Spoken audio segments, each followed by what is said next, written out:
Nagbibiyahe po siya paluwas. So, mga damit ang labhan muna.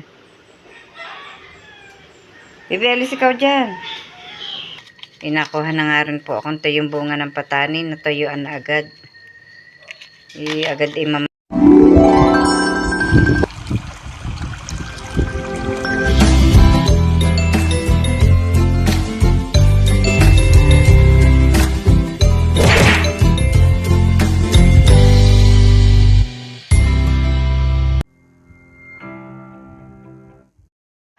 Good morning po mga kabrasa. Panibagong vlog na naman po natin ngayon. At kami po ay nag-aalmusal ngayon. At ang amin pong ulam ay sinigang pong tilapia. Ayan, nagbakay po ako kanina ng isda. Po, oh. Kami po ay mag-aalmusal muna. Ang kasama ko po dito sa bahay ay si Jessa, tsaka po si Kinsley at si Camille, tsaka po si Luke. Yun po si Camille, nag-iinis ng bahay. Ang sinigang ko pong isda ay may lahok na talbos ng kamote. Oh. Ay nanalbos po ako din sa aming tabi ng bahay. Si Camille kakain na. Kain po kayo. Si Jessa po ay nandun pa sa loob. Tawagan tita. Ikaw, natawag ko na. Ayaw naman pumarto.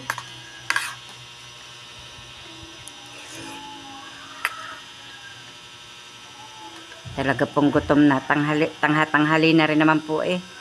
Alas 8:30 na po ng umaga. 36 na eh. Yan si Tutoy. Nakatapos na po kami mag-almusal at si Camille po eh nakaligpit na rin.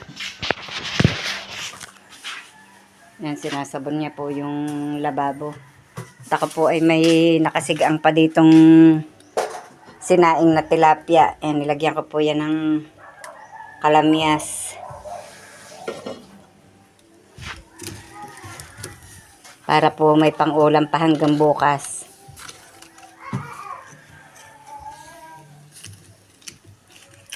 Hininaan ko po ang gatong at para po malabog ng ayos.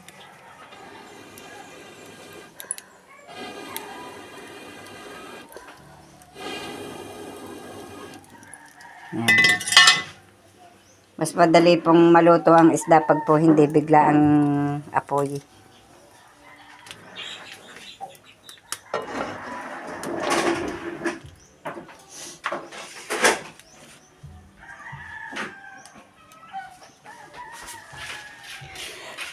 Ay, naku po, excuse me po. Napahatching na. Sinip ko na yata. Nakain na rin ang mga aso. Si Concho po inadi dito. Baka po walang tao sa kubo. Bakit si Concho dito po naninigil? Nakain po din ni kanina eh. Yun, nakain pa po hanggang ngayon. Baka po walang tao sa kubo, kaya gayon. Si Kapanalig po yata ay umuwi sa kanila at graduate po yung anak.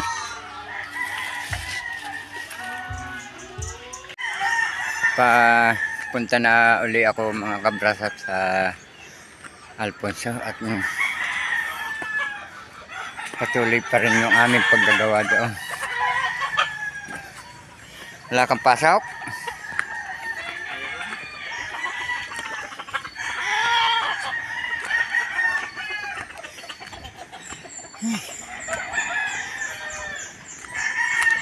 Mainit na ang panahon mga kabrasap. Kahapon, grabe ang init.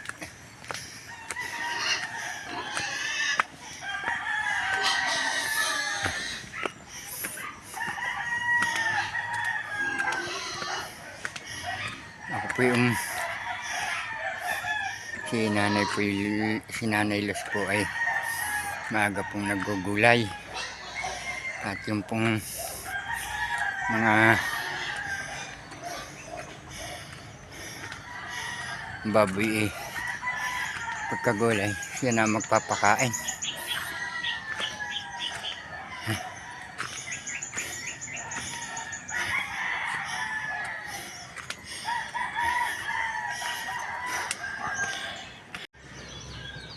Nandito na ngayon ako sa taas at iniintay ko na si Parang Cesar.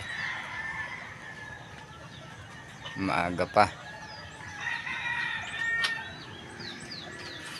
Dito ako nag-iintay sa may tindahan ni Aling Rosie. Ilan ha? Irma? Kalahati. Sana? Nandito na ngayon kami ngayon sa Mangas. At yan ang mga bahayan dito.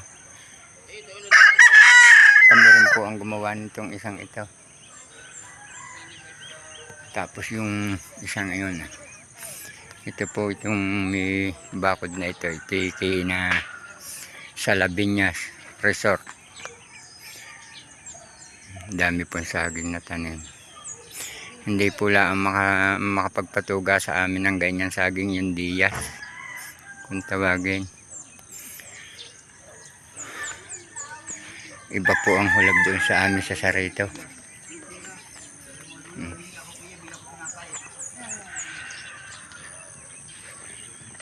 Iniintay po lang namin yung kasama namin. Honor.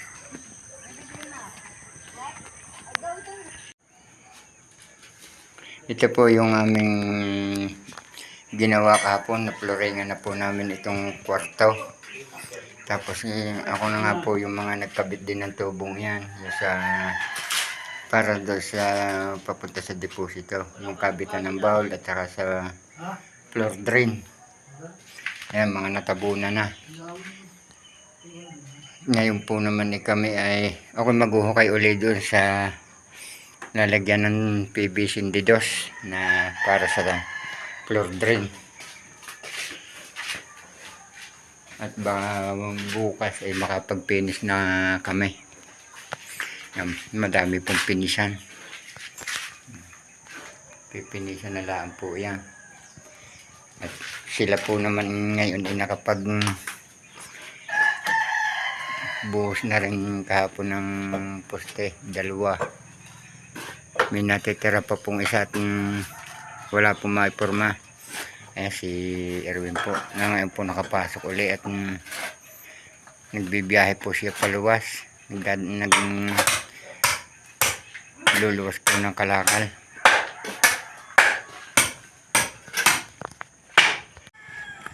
Ngayon po ako'y uuwi muna at tinawagan lang ako ni Nanay Los. At ang naiwan ko po dito ay si Rene at saka si Parang Cesar. At natambakan na po naman namin yung poplorengang yan mamaya. Ayan, tuloy-tuloy pa rin ang paggagawa nila ng pagpuporma sa poste.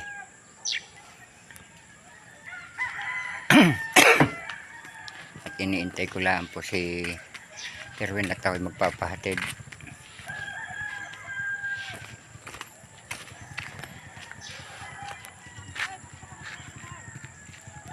Alinsangan po ang init.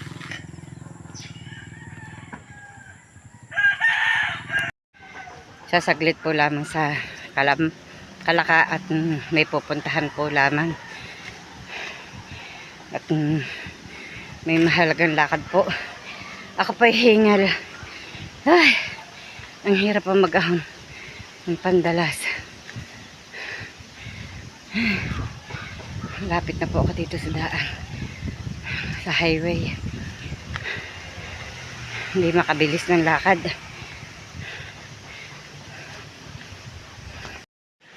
Ito po ay karugtong po lamang ng ating pong vlog kahapon at ako po ngayon ay nagsasaing na po. Si Tatay Roman po ay nakaalis na po uli at nakapasok na po ulit siya ng trabaho. At ngayon pong araw ay medyo po hindi po maganda ang panahon. Kagabi po ay umulan po dito at ngayon nga po iyan naambon pa. Tatay Roman po ay umalis po ng naambon. Sobrang bigat ng ng patani, nagapang na pong avocado. Kaalam-alam ay mabali. Yan po oh. Nakabaluktot na po ang katawan ng avocado ay may bunga pa naman. Ayan, may bunga na po yung avocado, maliliit pa po lamang. At ang mga buko po ng avocado ay manlalaglag dahil po nang naaambon. Ang mga patani po ay ng gulang na hindi po mapanguha at mataas. Sayang. Hindi po naman maaakyat at maliit po ang puno. Hindi pa po ako makapagpakain ng baboy at medyo po naambon pa ay yan po malakas makapagpasipon eh. Yan pong ambon na yan. Nakakatrangkaso. Kaya po maya maya pa po ako makakapagpakain. Sobra pong lamig po dito sa Tamayo talaga. Ayan ang lingas po ng aking gatong. Oh. Pinagsasaing na para po sa amin pong almusal. Nakainom na naman po kami ng kape. Yan po ang mga pinag-inuman pa. Aba, inaubos din pala yung tinapay ni Cordapia.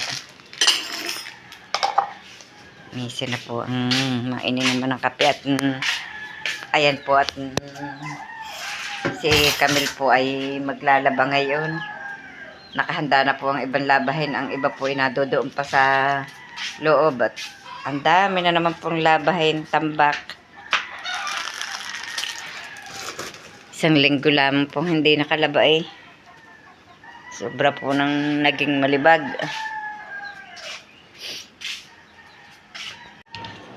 At ito na nga po pala yung akin pong natuyo pong kalamyas. Akin pa po itong paaarawan. Ngayon po hindi mapapaarawan at naambon.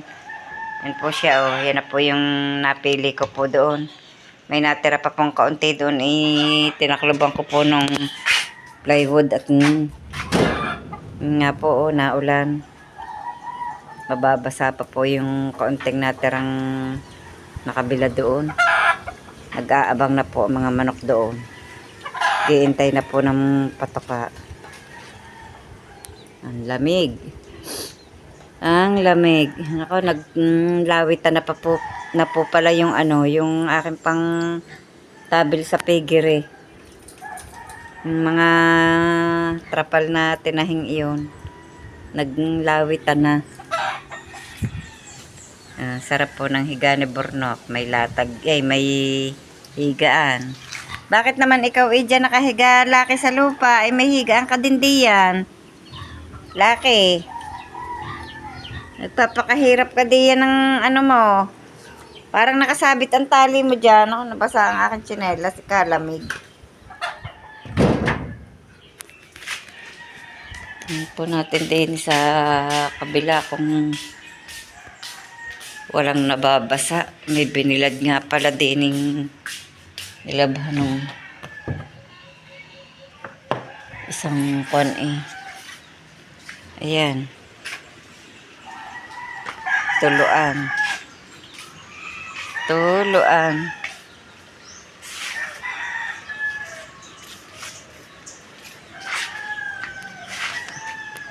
Nakatulo na naman ang aking aquarium. Butas na nga ito. Lagi pong basado sa ilalim ng pala ang sabon. Naglaba ako din ng yung pong inilabhan ko eh. Nakalimutan ko na rin nga pala ang sabon. Tingnan niyo po. Inaayos na po ni Camille ang labahin. Tingnan niyo po oh. Nagdami.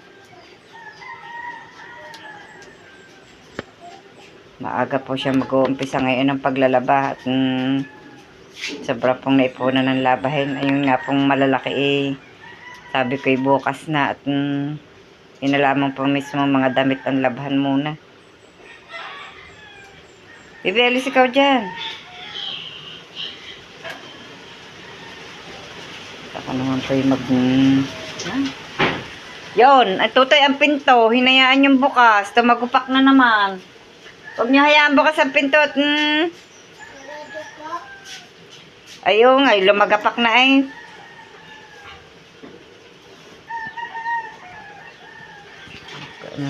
bulaklak kong iyon. Kitang-kita ang bulaklak. Ang laki. Ang laki po ng bulaklak ng gumamelang iyon. Yung iba pong halaman ko din, idinala ko na po ulit doon sa aming harapan. Para po nadidilig ng ayos. Pag po naririnig, nakakalimutan ko pong diligin. Nga pong ibang yun, ikukunin ko pa. At yan na nga po ang mga nilabhan ni Camille. Sobrang dami, oh. Dami po ng, diba may mga comforter, pat may mga cover. Yan. Dami, mga pantalon. At pagkatapos nga po ni Camille maglaba, nakatulog po sa pagod. Ayan, tulog po siya. Anong kinakain mo, bebe? Bakit ang inay hindi mo binibigyan? Ha? Ariya tayong ginawa ni... May ginawa po si Robeling merienda. Ano ba, ari ba to?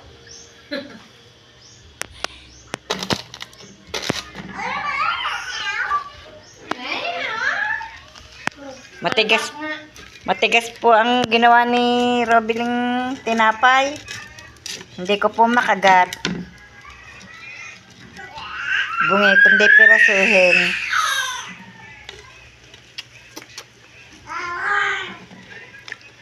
May cheese pan loob. Oh. Wala na?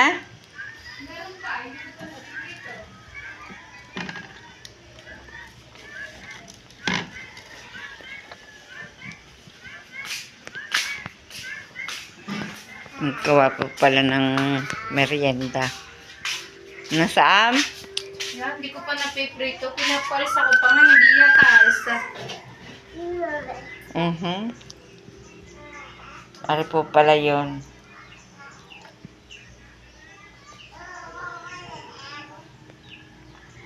Donut.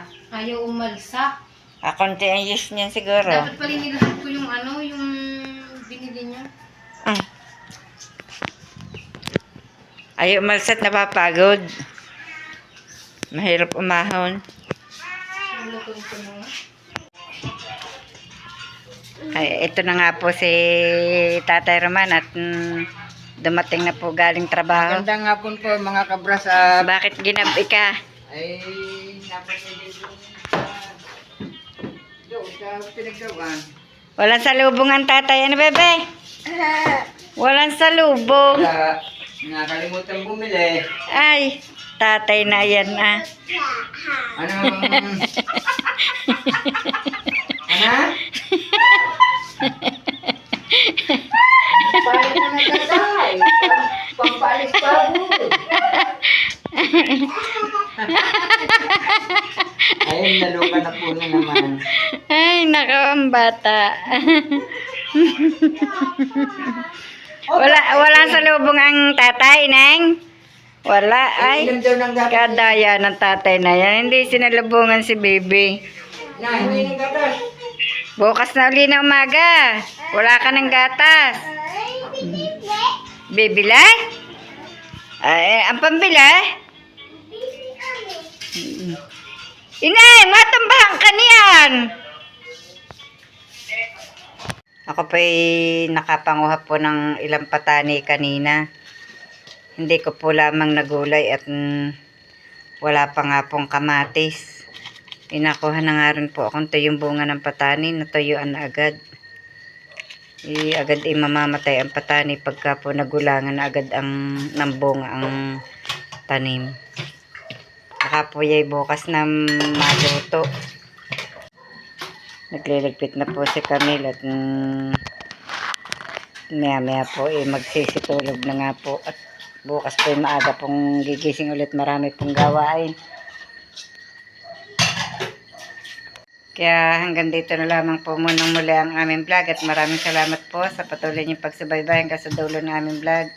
At saan man po kayo naroroon, mag-iingat po kayong palagi. Bye-bye and God bless.